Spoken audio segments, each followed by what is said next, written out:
I bow to all the seekers of truth.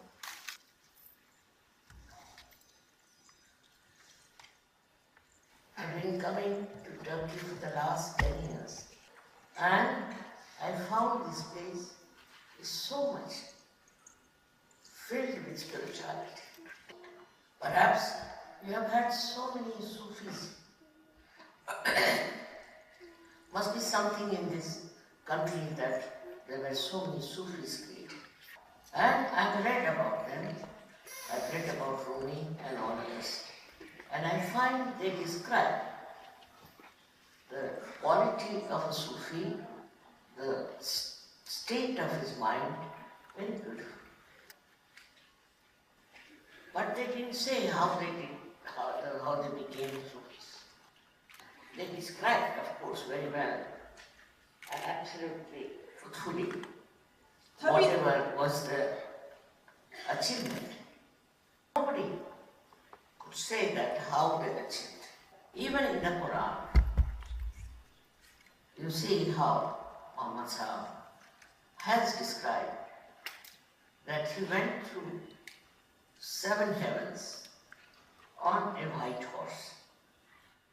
He was a poet, and the whole thing is so poetic. The white horse was this Kundalini. The more you will know about Kundalini, you will see how poetically he had described all these 7 heavens he crossed. Unless and until you are a self-realized soul, as he has said, know thyself, unless and until you know yourself, you cannot understand any one of these scriptures. They say, all of them say the same thing in different ways and also in poetry. And it's difficult for common people to understand them. In no way there is difference in the explanation of all these scriptures. They are just the same. Then there is no question of people fighting, because there is no difference in what they are trying to follow. Also, the problem was one individual gets the self-realization and the others don't understand and they torture that person. As you know, Christ was crucified and all the saints, all the sages were tortured. In China, there was this Tao. It was the same thing as the yoga, but it was written in such a manner that people could not understand it, or I think could not take in what it was written. Also, I find in Japan, Viditama is a disciple of Mahatma Gautam Buddha. He said the same things. He tried to practice yoga through various methods. All was nothing but Kundalini and Veda.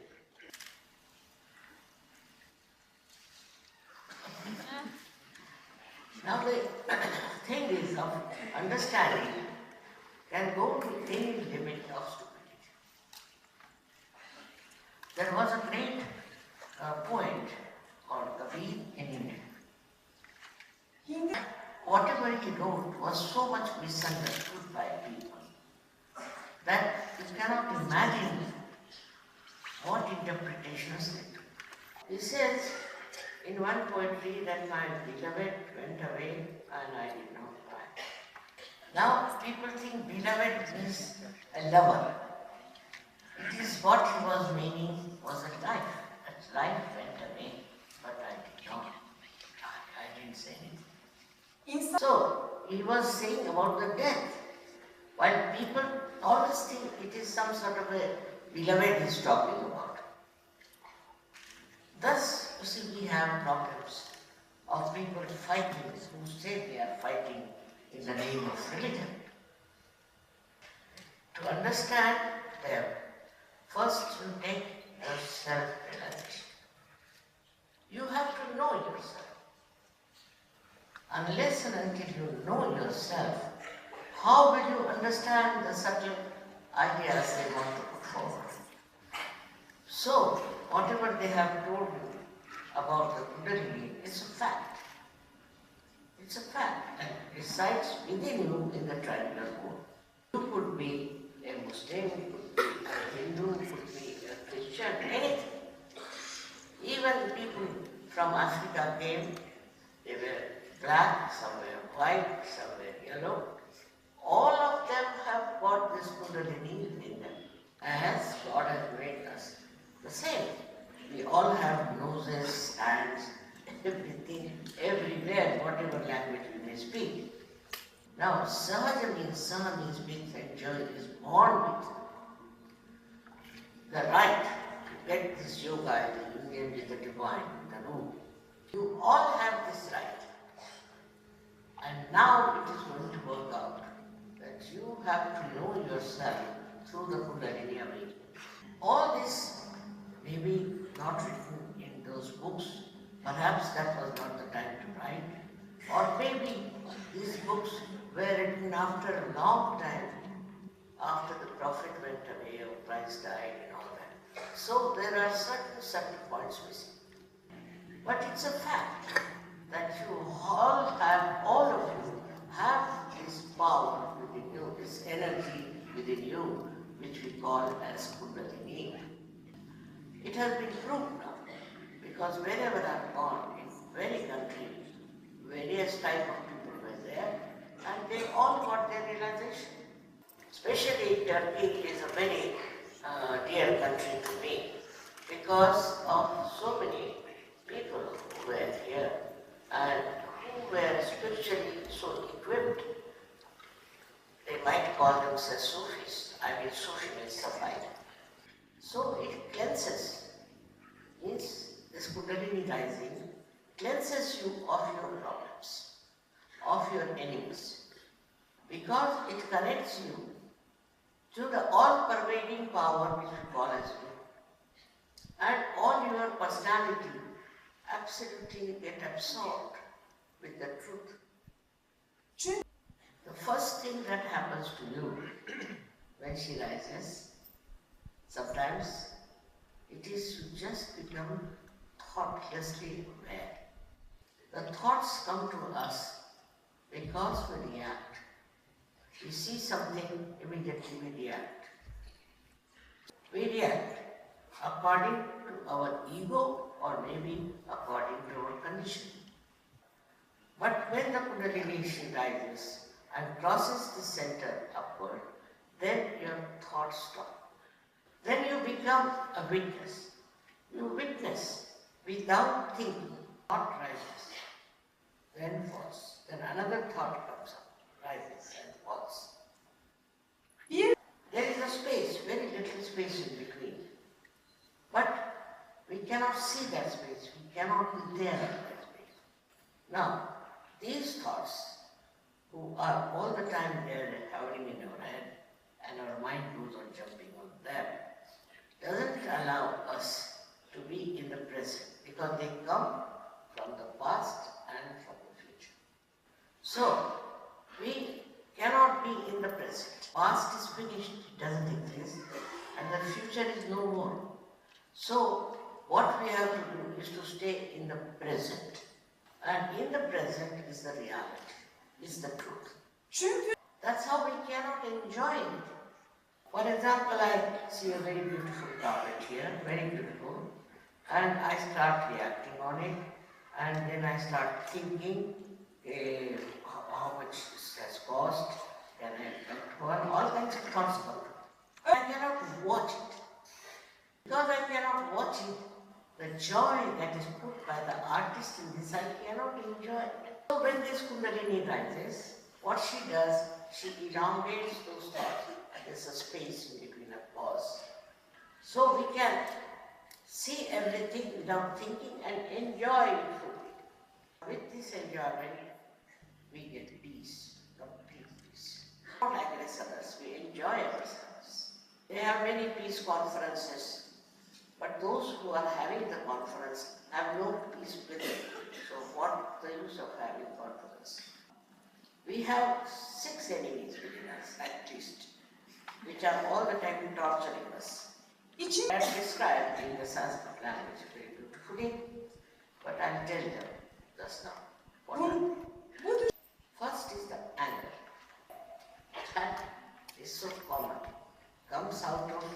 so much of conditioning, maybe so much of the perversion of sex, of all kinds of dirty things people do. Then we have false pride, we have jealousy, we have attachments. People are corrupt because they are attached to their children and they want to make money for them, so they are corrupt. We have also attractions. We are attracted, supposing somebody is attracted, say, towards good clothes, somebody attracted towards good house, attractions. We cannot explain. We cannot explain why we do that. Why we suffer from all these enemies, we don't know. But once you become the spirit drops out everything. It is so clear, so clean. And what is the spirit is a reflection of God in our heart. But the spirit that is within you, once it enlightens you, you become such a wonderful person, such a nice person, and you develop respect. Well, actually, what happens is that when Kundalini rises, the spirit starts emitting vibrations, spiritual vibrations on your central nervous system. And you start feeling cool breeze on your hands out of your fortunate home area. Then these figures, which represent the centers within you, start speaking, telling you what's wrong in what center. Also, they tell you about others, what's wrong with others. Connection with the Divine gives you this blessing that you know what's wrong with you and what's wrong with others. Even the doctors need not tell you, nobody need tell you, you just know on your fingertips. So, in the Quran it's written that at the time of Qiyamah, your hands will speak. So, this is the Qiyamah time. Qiyamah is different. They have no hand in hand. Qiyamah and Qiyamah. Now, because this is the last judgment, those who do not accept their self-realization and do not get into the heavenly bliss of divinity, they go to hell. That is the decision. So for you, it is important that your hands first speak and tell you about you and others. That is how you are a Muslim, otherwise you are not. If your hands do not speak, then you are not a Muslim in surrender. It's all said, it's all in the Quran, but one should be able to read it after you have got your realization. It is high time that we should realize that we have been following something so much. And why is it we are in trouble? Why we have not been able to achieve whatever is promised? It is, there's something missing that so far we have not been able to achieve what is being promised.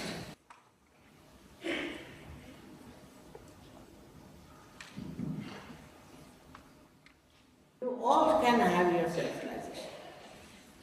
Do not have any fear about it and some sort of funny ideas about it. Because whatever will happen, you will feel it. It's not something imaginary. It's the actualization.